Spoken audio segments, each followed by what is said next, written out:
Good evening, everybody. Welcome back to another amazing episode of the Black Girl Encourage Her. I am your host, Shaniqua Inspires. Did you miss me? Well, I certainly missed you all, but I am so honored and so grateful to be back. And of course, we had to come in hot. Not only is it Black History Month, but we are celebrating love. So I say welcome to each and every one of you to the Black Girl Love Her edition. Listen, I am super excited to introduce you all to today's guest because we've known each other for quite some time, but this is the first time she is being a guest on our show. So without further ado, let me bring my sister friend to the stage, Dr. Marsha. Hey, girl. Hey. Hey. Listen, now I know bits and pieces about you and all of which I love. So please introduce yourself to everyone. Okay, well, first, thank you for having me, Dr. Shanika. It's always an honor to be able to, I don't take it lightly when to get invitations to come on someone's platform. That means they trust me, and that's an honor, right? To be able to speak to the audience that God has placed in your hands. However, hello, Black Girl Encourage Her, the Love Edition. I'm Dr. Marsha Sherman. I am founder of Her Groove, and I'm always telling my beautiful queens out there to stay cute inside. I'm a Christian counselor for women, and I am located here in the DFW area, and I'm keeping it kind of, closed in because I'm excited about our conversation. I'm excited about what we're going to share. So that's just a little snippet about me. I'm your sister, right? I'm your sister. And so all of the professional things are good, but I just like for people to know that I'm a sister. I'm a daughter of God who cares and loves, and just like to have great sister chats like we're going to have today. Yeah. Yes, absolutely. Well, welcome. Get comfortable because listen, this special has been something near and dear to my heart. I've been praying about it. And when the Lord dropped it into my spirit, I was very excited.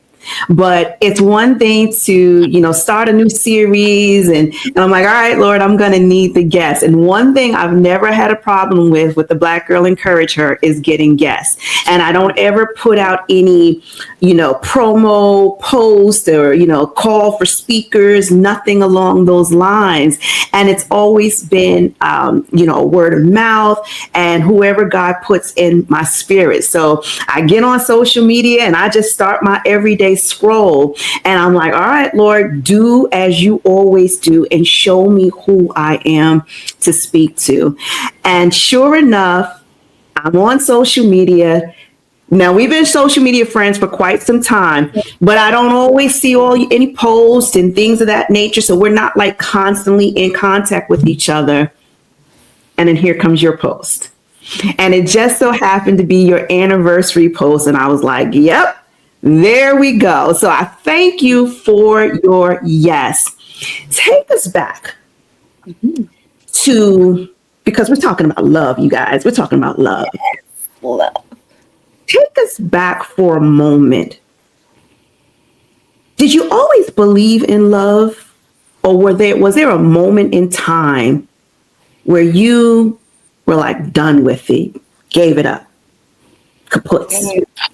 Yeah, that's an excellent question. And the answer to that is a resounding yes. There was a moment in time where I was just like, I'm over it. I'm over the thought of it. It's going to be me, right? Me, myself, and I kind of thing. And then when my children, I have 3 beautiful daughters. And so now I thought, this is going to be love for me. This is going to be me, my children, my faith in Jesus. And with that, love had to be restored, right? Through the word of God and me allowing it to saturate my heart. But there was a time where I just said, no, I'm done with the whole love thing. At one point, I said love was overrated. That was wild. At one point, I actually said that. Yeah. Now, can you share what was going on, what happened to get you to that point? Yes. So I experienced, I went through a divorce. And I'm not going to say it was, super ugly or anything, but having coming through childhood trauma, and then I married very young. I married young and dumb, right? He and I are on great terms. We share 3 beautiful children together. We co-parented well. But there still was some unhealed parts of me. My idea of love as a child and as a daughter began a little warped. It began a little shaky, right? So I looked for love in a lot of misguided places. And so when I said, oh, this whole love thing, I'm over it, was me coming after divorce. Yeah, and that what that felt like. And so I said, nah, I don't have to do the love thing. That's where I was. Now, how long did that period of time last? So for me, it was short. Actually, it was actually very short when I met my now husband. My caramel drop, right? It was actually short. I was not expecting love to show up the way that it did. And I was working on my own healing. I was working on my inner self. I was working externally. I was in nursing school. I was busy, Dr. Shanika, I was busy. I was raising 3 girls. I was trying to go to nursing school. I was trying to work on myself. I was trying to understand life. So when love presented itself, I just was like, nah. Like, I didn't even really think of it as love. Actually, my hubby thought of it as love, right? He thought of it as next steps. And I was just like, I'm, doing things. I'm not even considering, not even thinking. And so when it presented itself, I actually didn't see it. I almost passed it by. Yeah. Okay. Now I got to hear the story, because that's one thing that always fascinates me. It's like, how did you meet? When did it happen? When did you know? So come on, feed us a little bit. So when we actually met and had our first real conversation in like a grocery store, right? So like a grocery store. But we actually had met a couple groceries. Okay. Yeah, we actually had met maybe a time before. So when we saw one another in a grocery store, we were familiar with one another. Hi, how are you? And I know this is going to sound strange, but I actually was divorced, fully divorced, and single lady. But I didn't want to say, well, hey, I'm available to go out, right? He seemed interested. He was kind of like, hey, trying to see where I was. And I stayed in my older season. I just kind of stayed like, hi, how are you? Let me get my beans and rice. I'm leaving. And then I remember something my older brother had said to me a week or 2 earlier. He had come over to visit me just to check on me. And he said, little sis, he said, how you feeling? I said, I'm feeling great. And he said, I noticed that, you are, not married anymore. He said, but you don't act like it. You're not moving on. You're not, transitioning with your life. You still kind of are like in this season of, I don't do anything. I don't go anywhere. I don't talk to anybody. So in that moment in the grocery store, I heard my older brother's words saying, take steps to move forward and begin to trust that there are great things out here, and there are great people out here. Specifically, there are great men out here, right? And so my older brother in so many words was telling me, don't pass up opportunities, because you're staying stuck in the hurt. You're staying stuck in the belief that love is not for you and it's not there. So in that moment, I shrugged my shoulders and I said, and I opened up a little bit more for the conversation. So that's how we met.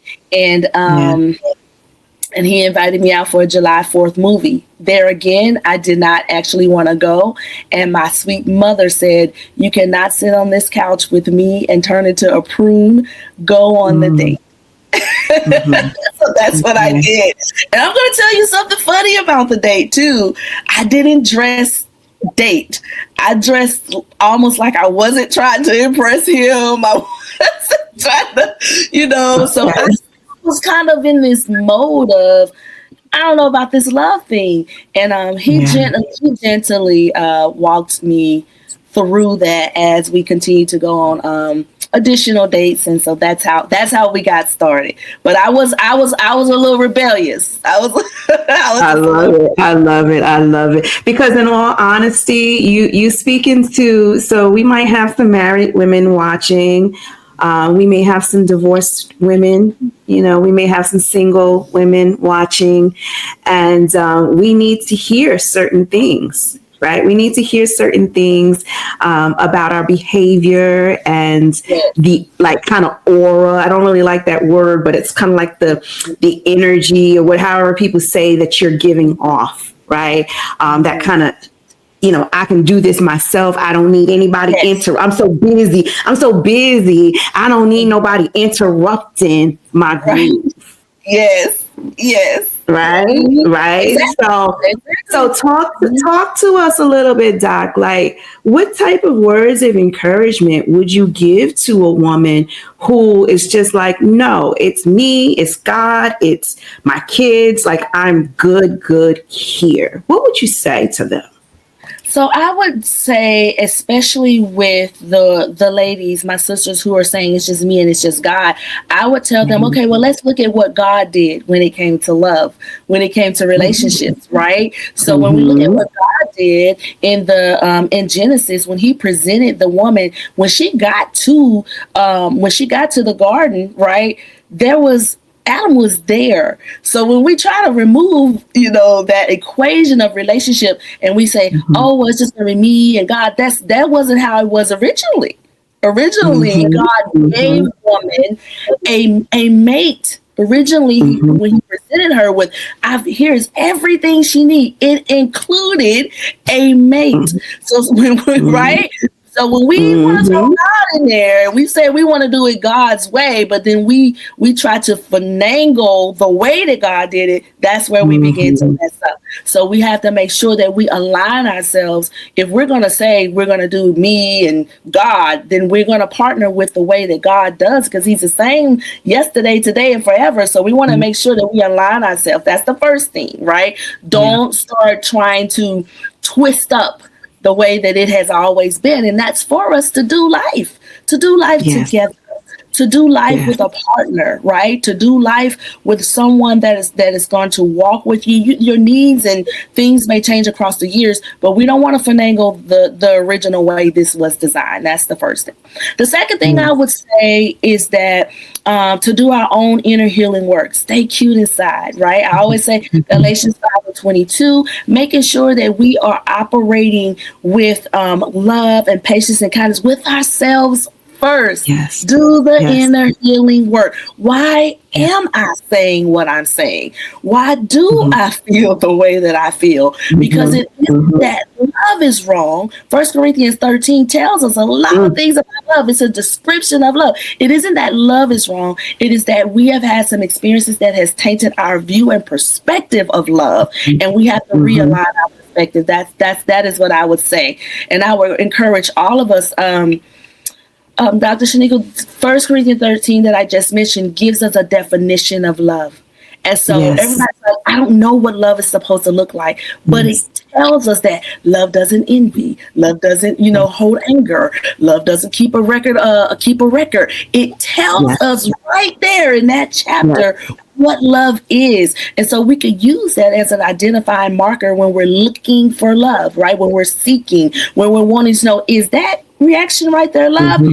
Tell us. God did not leave any confusing statements. We can go and see what love is. So I would encourage anybody that's seeking to understand love. What should I be looking for in a person? 1 Corinthians literally tells you what we should be looking for in 1 Corinthians 13. Yeah. Amen. I love it. And this is the season, right? And I love that you mentioned that it starts with the self-love, because in 1 Corinthians 13, it is about the focal point being love, and it's the love of God. right? But we're to love God above all else. We're supposed to love God. And so how do you then take that love of God and then mirror it? The first thing it says is self, like love thy neighbor like yourself. Well, what does that mean? Well, I'm honoring and loving God. I'm treating God with reverence and respect. So now, therefore, I'm supposed to take that, turn it inwardly to myself. I'm supposed to love myself. And then anybody that I encounter, I'm supposed to love them like that. Yes, and it becomes challenging when our feelings are hurt, right? When we get in our feelings and our feelings are hurt, when we feel betrayed, when we have been betrayed by what we perceived was love, when we have been betrayed by someone that we thought was love, when we have betrayed ourselves, right? When we have not kept standards, when we haven't set any standards, it gets all muddled inside of there, right? But the key part of it is sitting down with self. Dr. Shanika, I always ask people, what are the first two letters in the word mental?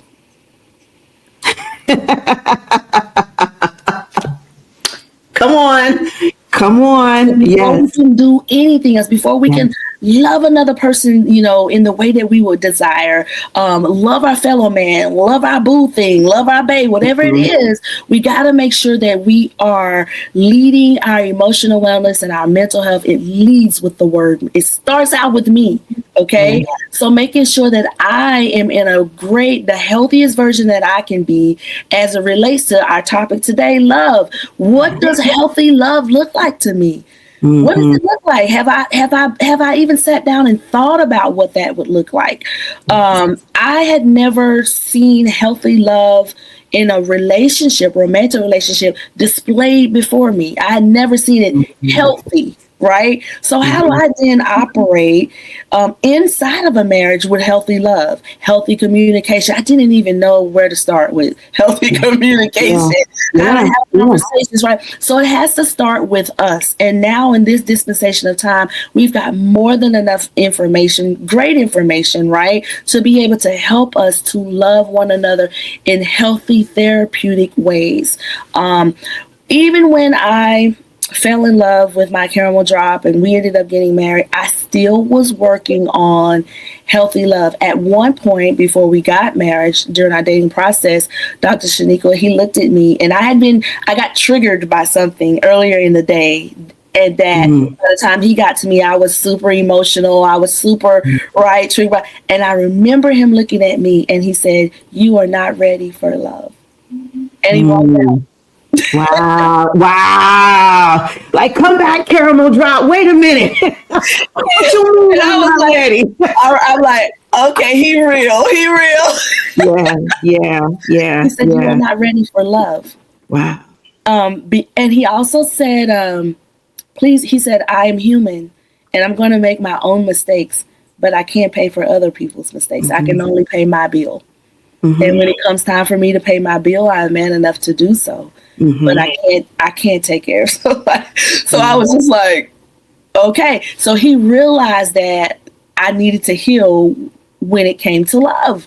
And he couldn't do that for me. That's why I'm giving that example, because we're talking about self-love. Yeah. When it comes to love, it has to start with us. It has to start with us making a heart decision to heal, a heart decision to operate out of truth. What is healthy love for me? Identifying that and then taking the steps so that when we do embrace love, even if we're already married, we could sit down and we could chisel that thing. We could say, have I actually been loving in this manner? And how can I evolve? How can I expand? How can I love my mate deeper? How can I explore deeper? What do they need? All those things are how we can love, right? And how we can love one another. We can love our mates and how we can love our fellow neighbor. Okay. All right. She helping us here now, y'all. I'm feeling a little freer. Yeah. So let's talk about some of the things that you then did personally as the self-love? Like, how did you work on yourself? Like, what were some of the practical things? Because, some people who are watching, they like, look, I need step A, step B, step C. I need to make sure I'm checking off things on the to-do list. So give us some examples of some things that you did to work on yourself, to be ready for love. So absolutely. So you said practical. So I'm gonna go under the practical category, because we know that there's some out the gate we can say, okay, prayer. Out the gate we're gonna say, reading your devotional time. Out the gate we're gonna say that. So I'm gonna lean more toward some different other applications that we can do when we're trying to work on ourselves and we're trying to work on self-love. And the first thing I'm going to say is to ask ourselves some questions, to ask ourselves every day, right? So I'm going to quickly share a story that I always share all the time. We all know the story of David. We all know David and Goliath and him killing the giant and all that comes with that. But there was a particular question that David asked before he fought Goliath. When he got down to the war where the soldiers and everything was, he literally was just taking lunch to his brothers. When he got there, he saw the army of God wavering, scared, fearful. And David began to say, well, why are we afraid? Why are we not going out there? He's talking about our God. He's taunting us. And his brothers told him to be quiet. David asked a powerful question when his brothers told him to be quiet. He said, is there not a cause? Is there not a cause for me to be loud? Is there not a cause? He is messing with our livelihood. He's messing with our legacy. He's mocking our God. So so when we come up against Goliath, when we come up against hard questions about ourselves, when we come up against things that are challenging us, right, for ourselves, practically every day, I want you to ask yourself, is there not a cause for me to heal? Is there not a cause for me to understand myself? Is there not a cause for me to want to move forward, for me to grow past this challenge? Is there not a cause for me to want to understand my triggers? Every day when you feel like, I don't get this, I'm overwhelmed, I'm overstimulated, find your cause. Now in the marketplace world, entrepreneur world, they'll say, know your why, right? They'll say, know your why. And so I want to say to us that practically every day, remind yourself and ask yourself, is there not a cause for me to want to love myself enough to move forward, love myself enough to want to fight the giants that are in my life? And that's the biggest thing that I would say. Is there not a cause to want to fight? Yeah, there's a cause. Your future, your destiny, if you have children, come on, your dreams, your goals. I want to, we're on Black Girl Encourage Her. Come on. What is the cause? What is the reason why you would want to make sure that you do not stay in a slump? That you do not stay paralyzed, that you don't let a spirit of fear come and paralyze you, and you don't let confusion and doubt and all of these things enter your mind and keep you paralyzed from believing that love is there, right? That love is present, that love is powerful, that love is undeniable. Love would cure all sorts of things if it's real. There are 3 types of love that kind of help spin the world. We have philos love, that brotherly love. We have agape love, which is that love of God, right? That love of God. We have eros love, which is what us ladies like to talk about, that erotic, romantic love. We're gonna love is gonna kind of fall under one of those 3 categories, right? As in our world. Knowing those about yourself and then saying there is a cause for me to want to operate out of love. There is a reason to go and fight this challenge that's in my mind. Knowing that will keep you fueled and keep you on course to make sure we're operating out of love. That's the most practical thing I can say. Listen, I love it. And I love that you touched upon the story with David and Goliath, because we would never think about that as it pertains to love, right? Yeah. And what struck me when you started talking about that, you said, he was just there to deliver lunch. Right. Come on. Right. Yeah. He was just there. Like he was minding, he had one job. He was coming to deliver this lunch to his brothers. Yes. And he was able to see what they were facing with a different view. Yes. You had a different vantage point to it. So I thank you for coming in to be our David with a different vantage point, right? Because she sat on the side of married and getting married young and experiencing divorce. And I'm done with love. And oh, snap. I'm in the grocery store. Somebody's talking to me, right? I had an internet calls moment in the grocery store. Like, come on, is there not a cause for you to? You're just in your late 20s. What do you mean you're done with love? You're just in your late 20s. Life is not over, right? Life is not over. And not only was David's perspective different when he got down to the camp, but the reason he was so passionate about going to fight is because of love. He loved God. He loved God. So his passion for God and somebody mocking what he loved so much fueled him to say, no, I'm going to fight. So our passions for wanting to what we love, right? For what we love and for our goals and our dreams, our desire, there's a reason to fight. Yeah, come on. God is love. God is love. Come on. Love. Yes. Yeah. I love it. I love it. I love it. I love it. Now, listen. Now, you got to talk to these ladies because you did mention the 3 types of love, right? And we know the agape love, right? Because we about that. We walking around. We got our Bibles. We quoting scripture and things. Yeah, Bibles and brunch and yeah. I remember hearing what is it? I think is he Marvin Sapp. Is he an apostle now? I don't remember if he's a bishop or Marvin Sapp, right? I remember one time hearing him preach, and he was talking about one time he went out on a date, right? This was, I believe, after the passing of his wife, and he went out on a date, and he said, lady came in there to meet him. She knew she was meeting Marvin Sapp, and she came to the date with the skirt down to her ankles, and like toting her Bible, like, and he's like, are we on a date or are we at Bible study? Like, which is it, right?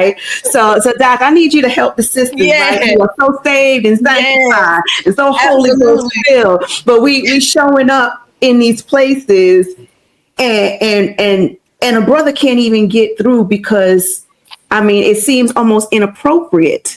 Right? When she's praying and she's speaking in tongues, like you say, good morning, beautiful, and she's speaking in tongues and everything. It's like, wait a second. So help. I ain't gonna say us. Because it possibly could be me, but I ain't gonna say us, right? But help women who are so, sanctified. Yeah. Like, how can we? It's like remember when the older people, right? Our elders, they used to say, "You are so holy mountain that you are no earthly good." Right? Right? You're so way up here that you're no earthly good. You did none of those things are beneficial, right? So the word of God, right? Let's just start there because we love the Lord. But he tells us that, there's a time for everything. Baby, that's in his word. That's in his word. Everything, okay? And so I'm going to start with just a quick little story. I was a part of this panel. It was very exclusive. And it was the state of Black men and the state of Black women. Okay. And it wasn't versus each other, but we were just discussing things that are going on with Black men and things that are going on with Black women. Black men at that panel thoroughly expressed that they felt like 85% of Black women were not emotionally intelligent. And they expressed that they would like us to be more emotionally intelligent because by not being emotionally intelligent, we show up at the date with the skirt down to our legs and the Bible because we are not intellectually processing out all of our emotions and being able to express those. That was what our Black men said that they would want us to do, right? Because it's causing us to make silly decisions because we're not sitting down and appropriately thinking about the way that we feel. Okay. When we don't do that, then we show up like what we're talking about. What I want to talk to my sisters about is becoming more emotionally intellectual so that we are able to be self-aware of our decisions, self-aware of the seasons and times, self-aware of the circumstance, self-aware of the situation, so that we're able to function and operate with rational decisions, with rational things. And that we really take a look at what does love mean for me and make it healthy. When we show up inappropriately, that automatically lets us know that we haven't sat down and really looked at our own emotions and our own views of love. And so we show up and we do things that are, I'm not saying that the way a person dresses is irrational, but it's just not appropriate for the time or the setting, right? Eros love is about romance. It's about meeting a mate and learning what the mate does enjoy. So here is something that I always like to share with my mentees, and some of them are, a lot of them are single women and they're wanting to explore love, right? Show up as you. Show up as not what you think the other person wants. Show up as you. How would you show up? Because you're showing up to get to know the other person. So when you get there and you get to know, oh, okay, his favorite color is red. Oh, okay. Or you're getting to know the person. So don't show up like you already know them. So in the example that you used, our dear sister showed up like she already knew Marsha. What he needed. Yeah. She showed up because she thought she knew what the pastor needed. Yes. But he's a man first. Yes. So she didn't even take time to try to get to know Marvin. She showed up to get to know the title. Yeah. You get what I'm saying? Yeah. So when it comes to romantic love, you take away any of the title the person may be having. They are a CEO, they're this, they're that. You're showing up because you're going to have the relationship with Randy, not the CEO. Yeah. So you show up as you, because that's who you want them to get to know. Yeah. Yeah. So that's or like in a stereotypical way to say like, oh, well, all men like, women with these, small waist and big boobs. So now you want to do something overly, sexual because you think that that's what they want, rather than getting to know that person that's across the coffee table from you, not the title. Yeah. You're not showing up to know the title. You're not showing up to know the because if you enter into the relationship with the person, you're doing life with that person. You're not doing life with what the culture says, the title, or any of those things. And so when we scrap that expectation, we scrap all that, and I am showing up as me because I want that person to know me. So I'm going to show up how I would like to show up. I'm going to show up as me. And then your hope is that that person is showing up as them as well. That's a good foundation to start. That's a good foundation, because I'm getting to know the person that's across from me just as Michael. Right. And now, Dr. Marisha, I can't be out here because, I don't want to have sex. I want to keep myself holy, unto the Lord. So I'm not out here dating because of sex. Yep. Help us. What would you say? Yeah, I would say find a community, because there's all sorts of things out there that are also walking the same journey. What I find with my sisters who are walking a journey of abstinence and is that they try to get with another person who isn't walking that journey and change them, want to change their Adidas. Follow me. I know the way. You get what I'm saying? So I would say finding like-minded people that are walking the same journey versus trying to meet someone and then make them come be a part of your world. Finding like-minded people who are also on that journey, and they're out there.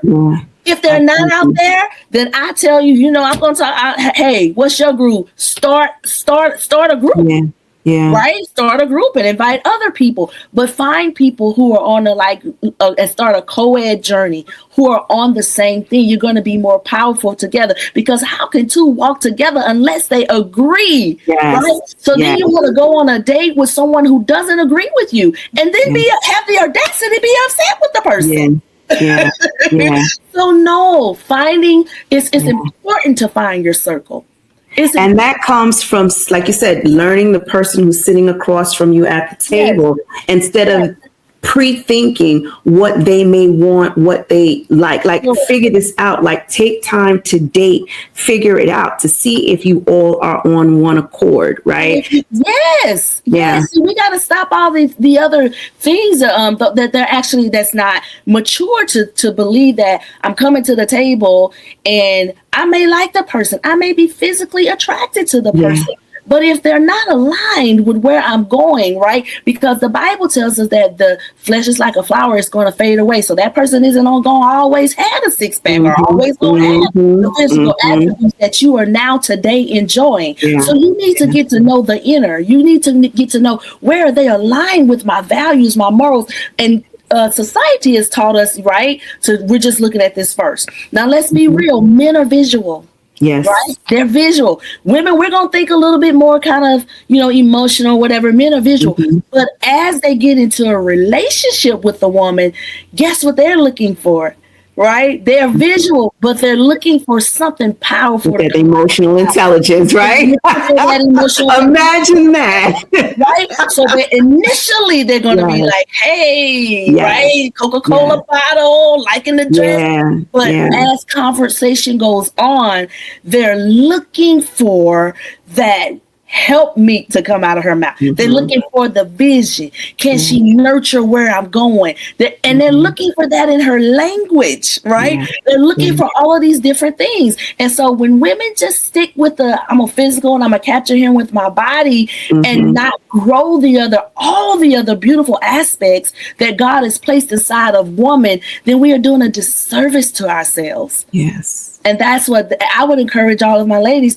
The word mental leads with me. Yes. Do the inner work so that when you begin to have conversations and you begin to start dating, right? You have already done you're intellectual, you're smart.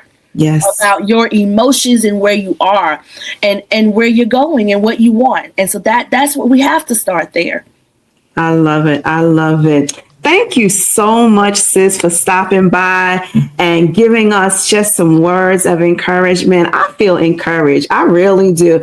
And I just feel like we just need more. I feel like we need you back. I feel like you need some conferences. I feel like we need to hold hands, sing Kumbaya. We need to get together and support each other as we are growing in our emotional intelligence and just creating an environment. Right? Not to say we on a manhunt, not to say that we out looking, but just creating an environment within ourselves. Yes, because when we do the work, when we do the work, sis, we lean into the post that you saw, right? I'm now 23 years into the marriage. Amen. After coming out of divorce, I'm now, I'm still smiling when I say his name, right? We did the work, right? We worked together. I did the work on myself. He and I did some work together. Second marriages have a statistics where they say they don't last past 7 years. I'm 23 years in. We had to blend. Our children were small when we got together. So there was a lot of multifaceted things that we had to, right? He was a single father with children. I was a single mom with children. We had to blend all that together and maturely walk a walk, right? With wisdom for how to raise the children. Now we are, the babies are raised and I got grandbabies and it takes doing life together. So I want to share the testimony that love is a beautiful thing.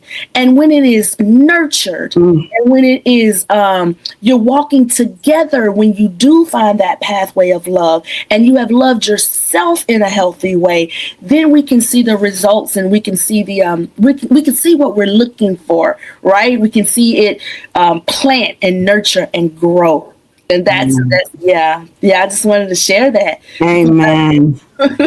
And I can go on and on about it. Like I know, and I know you're pressed for time, but I'm trying to be mindful. Yeah. But that is good stuff. But don't you worry, you guys. I'm gonna bring her back. She gonna have a seat at the table again. We're gonna have this conversation all the more because we're gonna be ready. Like, so this I feel like is the priming. We're priming people, and they're gonna be ready for more afterwards. So everybody, make certain you check out Dr. Marsha on Facebook. She's on IG. Check out her website. Stay connected to her. She's been on a little hiatus, but she's about to rev up and come out the gate. So you want to be prepared to be in position to get it all. Sis, thank you so much. Hang out for a second. Let me give the people their marching orders. Listen, you guys, that was good. I hope and I pray that you take what Dr.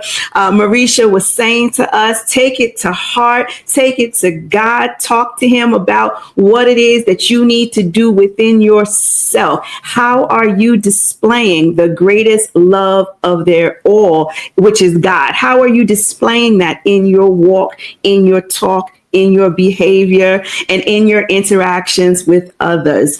So I hope you all had an amazing evening. Listen, we're going to do this thing again because we are in the Black Girl Encourage Her special, the Love Her edition. So tune into next week. Make sure you are subscribed. Hit that little subscribe button and make certain you meet us back here on next week so we can continue this conversation about love.